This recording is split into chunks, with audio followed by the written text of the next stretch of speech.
Hi viewers, welcome to DD channel.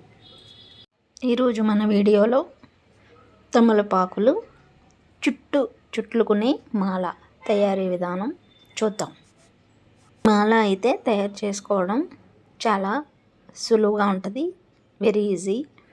అలాగే తమలపాకులు అన్నీ కూడా రౌండ్గా ఉండి మాల అయితే అందంగా కనిపిస్తుంది. పెరుమాళ్ళకి కానీ దైవానికి కానీ సమర్పిస్తే సూపర్గా ఉంటుంది. దీనికోసం మనం చిట్టి తమలపాకులు, అవి పాదు నుంచి కోసి తెచ్చినవి, హైబ్రిడ్వి కాదు, మామూలు మన ఇంట్లో పండించుకునే పాదువి. ఇలా చిట్టి తమలపాకులు తెచ్చుకొని అవి తొడుములన్నీ తీసి శుభ్రంగా వాష్ చేసుకోవాలి. వాష్ చేసుకున్న తమలపాకులని ఒక క్లాత్ మీద వేసుకొని ఇవి సూదికి గుచ్చుతాము. దీనికోసం సూది నించోడని బేస్గా ఒక బంగాళదుంపను కానీ అరటిపండును కానీ ఏదైనా బేస్కి ఏదైనా ఏర్పాటు చేసుకోవడానికి తీసుకోవాలి. అలాగే సూదికి దారం ఎక్కించి సూది దారం కూడా తీసుకోవాలి. ఆ సూదిని బంగాళదుంపకి నిలువుగా గుచ్చుకొని తమలపాకులు ఒక్కొక్కటిగా తీసుకొని 2 వేళ్ళతో రౌండ్గా చుట్టాలి. అది చుట్టులాగా రావాలన్నమాట. రౌండ్ చుట్టిన తర్వాత దాన్ని సూదికి గుచ్చుకోవాలి.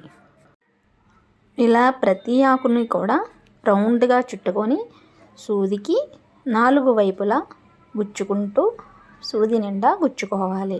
ఈ వీడియోలో చూపిస్తున్న విధంగా రౌండ్గా చుడుతూ సూది నిండా రౌండ్గా ఒకవైపే కాకుండా 4 పక్కల కూడా సెట్ చేస్తూను తమలపాకులు గుచ్చుకోవాలి.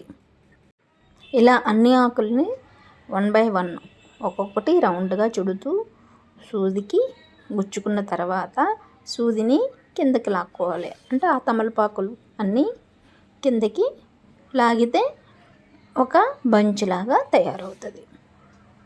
చూసారా రౌండ్గా ఎలా వచ్చాయో? ఆకులన్నీ అలాగా రౌండ్గా గుచ్చడం వల్ల ఇలా రౌండ్గా వచ్చిన తర్వాత ఆకులన్నీ కిందకి లాగుతాం. ఇలా ఎన్ని ఆకులు అయితే తీసుకుంటామో అన్ని ఆకులు కూడా ఇలాగా చుట్టుకోవడం, రౌండ్గా దాన్ని తీసి సూదికి గుచ్చుకోవడం, సూదికి కూడా రౌండ్గా వచ్చే వరకు కుట్టుకోవాలి. ఇంతేనండి, చాలా ఈజీ ఈ మాల అయితే తయారు చేయడం.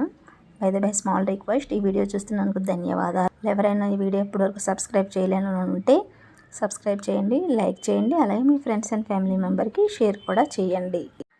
ఇలాగా అన్ని ఆకులు సూది నిండా గుచ్చుకోవడము, కిందకి దారానికి లాక్కోవడము. ఇలా ఎన్ని ఆకులైనా సరే పెద్ద మాలగా తయారవుతుంది. ఈ తమలపాకుల చుట్లు మాల చాలా బాగుంటుంది అండి. మాల తయారు చేసి ఇది ఎలా వచ్చిందో నాకు కామెంట్ బాక్స్లో కామెంట్ రూపంలో కూడా తెలియచేయండి. మధ్యలో ఏమైనా ఆకులు ఇరిగిపోతూ ఉంటే అవి పెడిసివి అన్నమాట, అవి అయితే పక్కన పడేయండి.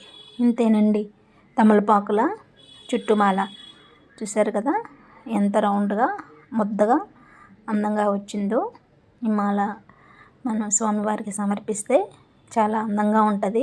ఎస్పెషల్లీ ఆంజనేయ స్వామి కన్నా వెంకటేశ్వర స్వామికి ఈ తమలపాకులు చుట్టుమాలంటే చాలా ఇష్టం. థ్యాంక్ యూ ఫర్ వాచింగ్ అండి.